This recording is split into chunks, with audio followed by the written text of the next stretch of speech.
At a certain point in your career, growth stops coming from working harder. It comes from refinement, from understanding how you are designed to receive and build financial stability, how you work most sustainably day to day, and where your work is ultimately meant to lead. Because two people can have the same level of ambition and talent even, and still build their businesses in completely different ways. This is something your birth chart shows very clearly. It contains your unique professional blueprint, a map of how you are meant to build, grow, and evolve your work over time. And there are 3 houses in particular that form the foundation of that blueprint, the earth houses. In astrology, the 2nd, 6th, and 10th house are known as the earth houses. Together, they describe how your work takes form in the real world, financially, practically, and professionally. When I read charts for entrepreneurs and self-led people, this is the first place I look, because these 3 houses reveals the underlying structure behind how someone builds and grows over time.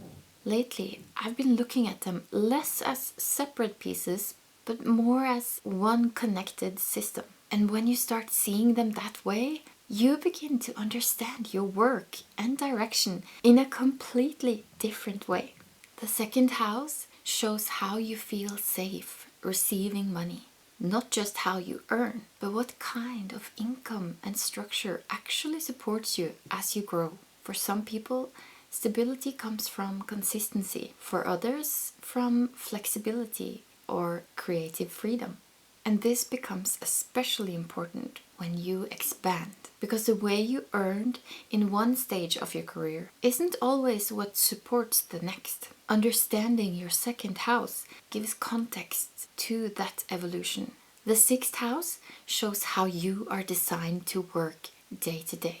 Your rhythm, your energy, and what kind of effort is actually sustainable long term. This is often where I see the biggest shifts in entrepreneurs who are ready to expand their business. Because at a certain level, real growth isn't about doing more. It's about refining how you work, so your structure actually supports your next level of growth.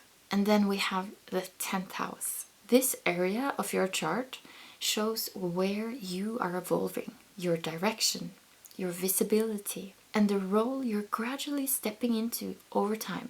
Not as a fixed destination, but as something that grows with you.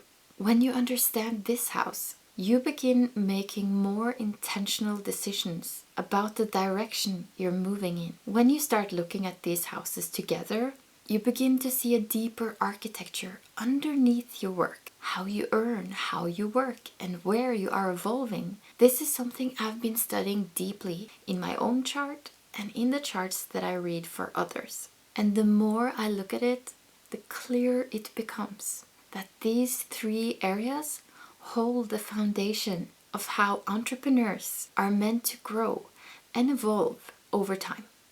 I'm curious, do you know which sign rules your 2nd, 6th, and 10th house? Over the next videos, we are going to go much deeper into each of them. So if you know your placements already, you'll get much more out of being here. And if you don't know where to find them yet, let me know in the comments. I can make a short, simple video explaining exactly how you find them in your chart.